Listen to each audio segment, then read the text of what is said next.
This video contains news and analysis related to a recent terror attack in Kashmir. The content may include sensitive visuals and discussions that could be distressing to some viewers. Viewer discretion is advised. We strongly condemn all forms of violence and terrorism. The purpose of the content is solely to inform and create awareness based on verified reports. বদলার আগুনে ফুঁসছে বাংলার শহীদ জওয়ান ঝন্টু আলী শেখের পরিবার। উধামপুরে জঙ্গিদের গুলিতে শহীদ হন তেহট্টের পাথরঘাটার ছেলে ঝন্টু। ছেলের হত্যার বদলা চান ঝন্টুর বাবা। শহীদ জওয়ানের পরিবারের পাশে দাঁড়ানোর বার্তা দিয়ে আর্থিক সহায়তা ঘোষণা করেছিল রাজ্য সরকার, কিন্তু এখনো কোনো রকম সাহায্য না মেলায় আশাহত শহীদ জওয়ানের পরিবার। জঙ্গিদের কঠোর থেকে কঠোরতম শাস্তির দাবি শহীদের পরিবারের। আর শুধু তাই নয়, ধনিয়াখালীতে সেনাকর্মীর বাড়িতে হুমকি পোস্টারের ঘটনারও তীব্র নিন্দা করেছে ঝন্টু আলী শেখের পরিবার।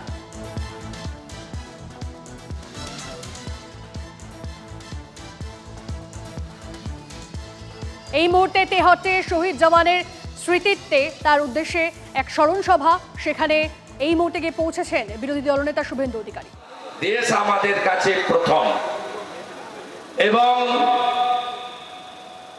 মাননীয় ঝন্টু আলী শেখের যখন বীরগতি প্রাপ্তি হওয়ার দেহ আসে, তার দেহকে মর্যাদার সঙ্গে কিন্তু ভারতবর্ষের প্রতিরক্ষা দপ্তর শ্রদ্ধার সঙ্গে তার দেহ পৌঁছে দেওয়া, তাকে গার্ড অফ অনার সহ তার যে সম্মান, সেই সম্মান দেওয়ার মধ্য দিয়ে তার এখানে অন্তিম যে কার্যকলাপ সেটা করা হয়েছে। এখানে স্থানীয় স্তরে দলমত নির্বিশেষে সবাই, এমনকি আমি যে রাজনৈতিক মতাদর্শে বিশ্বাস করি সেই রাজনৈতিক দলের স্থানীয় নেতারা, তারাও সামিল হয়েছিলেন।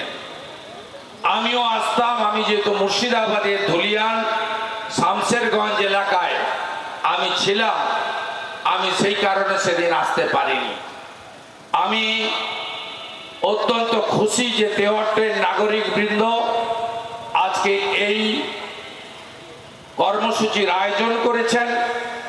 আমি ভারত সরকারকে তো ধন্যবাদ দেবই, প্রতিরক্ষা দপ্তরকে তো ধন্যবাদ দেবই, এবং ঝন্টু আলী শেখের তার পরিবারের যে পিতৃদেব আছে, আমি তো ওনাকে বলেছি যে কোনো ধরনের সহযোগিতার প্রয়োজন হলে আপনি আমাকে বলবেন। আমরা সম্মানীয় প্রতিরক্ষা মন্ত্রী রাজনাথ সিং মহোদয়ের কাছ থেকে সমস্ত, তারা তো ইতিমধ্যেই করবেন, এটা মোদিজি সরকারের নীতি, তার মধ্যেও যদি কোথাও মনে করেন আরো কিছু সহযোগিতার প্রয়োজন, সে সহযোগিতার ক্ষেত্রেও আমরা উদ্যোগ নেব। কারণ আমরা রাষ্ট্রবাদে বিশ্বাস করি।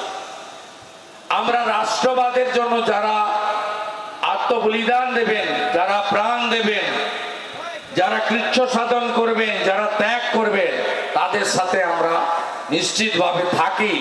এটা নিয়ে কোনো দ্বিমত, আলোচনা, রাজনীতি, সংকীর্ণতা, ভেদাভেদ রাখার প্রয়োজন আছে বলে আমরা মনে করি না।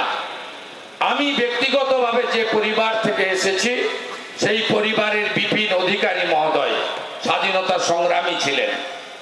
প্রায় 8 বছর ব্রিটিশের জেলে তিনি কাটিয়েছেন স্বাধীনতা আন্দোলনের আগে। আমার পিতৃদেবের পিতা কেনারাম অধিকারী, তিনি বাসুদেবপুর ইউনিয়ন বোর্ডের সভাপতি ছিলেন। তার যে বাড়ি ছিল মাধব সাংকি বাড়, সেই বাড়ি ব্রিটিশের লোকেরা একাধিকবার আক্রমণ করিয়েছে, পুড়িয়েছে। স্বাভাবিকভাবে আমাদের যে কষ্টার্জিত স্বাধীনতা, সেই স্বাধীনতাকে রক্ষা করা, দেশের সার্বভৌমত্বকে রক্ষা করা এবং দেশকে শক্তিশালী করা, এটা আমরা প্রত্যেকে শিখেছি। আমি যেমন ঝন্টু আলী শেখের পরিবারকে রাজ্য সরকারের পক্ষ থেকে মাননীয় মুখ্যমন্ত্রী অর্থনৈতিক সাহায্য এবং কর্মসংস্থানের কথা বলেছেন, আমি তাকে বিরোধী দলনেতা হিসেবে স্বাগত জানিয়ে বাকি অন্যান্য পরিবারগুলো যাতে এই ধরনের সহযোগিতা পায়, তারাও যাতে উপেক্ষিত না হয়, এই আবেদন মাননীয় মুখ্যমন্ত্রীর কাছে করব। কারণ দেশের প্রধানমন্ত্রী কোনো রাজনৈতিক দলের হতে পারে, দেশের প্রধানমন্ত্রী রাজ্যের মুখ্যমন্ত্রী কোনো রাজনৈতিক দলের হতে পারে, কিন্তু রাজ্যের মুখ্যমন্ত্রী তার দৃষ্টি সব সময় সমান থাকবে, তার দুটো চোখই খোলা থাকবে, একটা চোখ বন্ধ থাকবে না, এটা আমি আশা করব।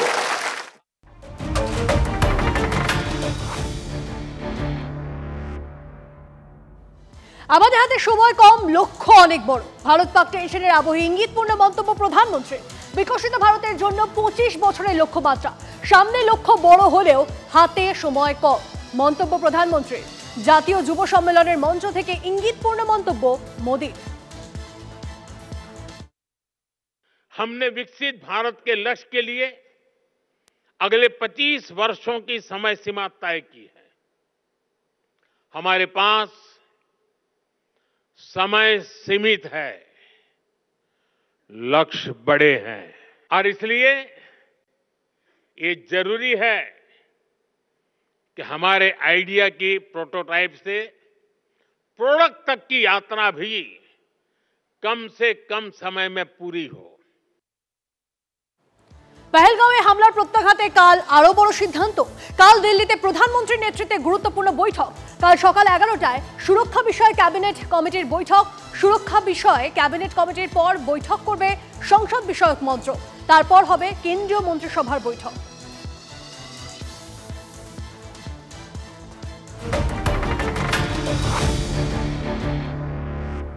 আর এই মুহূর্তে একটা ব্রেকিং নিউজ আসছে, আপনাদেরকে জানিয়ে রাখি। মোদীর বাসভবনে গুরুত্বপূর্ণ বৈঠক, এই মুহূর্তের বড় খবর। প্রধানমন্ত্রীর বাসভবনে প্রতিরক্ষা মন্ত্রী রাজনাথ সিং, একটা গুরুত্বপূর্ণ বৈঠক নরেন্দ্র মোদীর বাসভবনে। এই মুহূর্তের ব্রেকিং নিউজ, একটি গুরুত্বপূর্ণ খবর। এই মুহূর্তে প্রধানমন্ত্রীর বাসভবনে প্রতিরক্ষা মন্ত্রী রাজনাথ সিং তিনি গিয়ে পৌঁছেছেন। এই মুহূর্তে চলছে একটি গুরুত্বপূর্ণ বৈঠক। এই মুহূর্তে আমরা আপডেট পাচ্ছি, টিভি9 বাংলা এই মুহূর্তে ব্রেক করছে প্রধানমন্ত্রীর বাসভবনে প্রতিরক্ষা মন্ত্রী রাজনাথ সিং।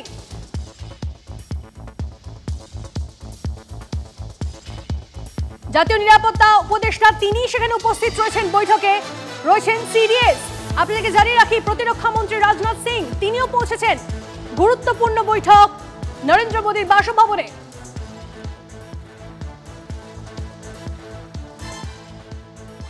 আরো একবার আপনাদের জানিয়ে রাখি, এই মুহূর্তে গুরুত্বপূর্ণ বৈঠক চলছে প্রধানমন্ত্রী নরেন্দ্র মোদীর বাসভবনে। বড় খবর, এই মুহূর্তের বড় খবর। টিভি9 বাংলা ব্রেক করছে, আপনাদেরকে জানিয়ে রাখি নিরাপত্তা উপদেষ্টা তিনি রয়েছেন রাজনাথ সিং, প্রতিরক্ষা মন্ত্রী রাজনাথ সিং তিনি রয়েছেন সিডিএস। আপনাদেরকে জানিয়ে রাখি, এই মুহূর্তে চলছে গুরুত্বপূর্ণ বৈঠক প্রধানমন্ত্রী নরেন্দ্র মোদীর বাসভবনে। এই মুহূর্তের বড় খবর, টিভি9 বাংলা ব্রেক করছে। সবার আগে আপনাদেরকে জানিয়ে রাখি, মোদীর বাসভবনে, প্রধানমন্ত্রী নরেন্দ্র মোদীর বাসভবনে গুরুত্বপূর্ণ বৈঠক চলছে। আমরা দেখেছি পহেলগাঁওয়ে এই ঘটনার পর থেকে প্রধানমন্ত্রীর বাসভবনে একাধিক বৈঠক হয়েছে, গুরুত্বপূর্ণ বৈঠক হয়েছে। প্রতিরক্ষা মন্ত্রী রাজনাথ সিং এই মুহূর্তে গিয়ে পৌঁছেছেন সেখানে। বৈঠকে সিডিএস রয়েছেন জাতীয় নিরাপত্তা উপদেষ্টা। এই মুহূর্তে গুরুত্বপূর্ণ বৈঠক চলছে প্রধানমন্ত্রী নরেন্দ্র মোদীর বাসভবনে।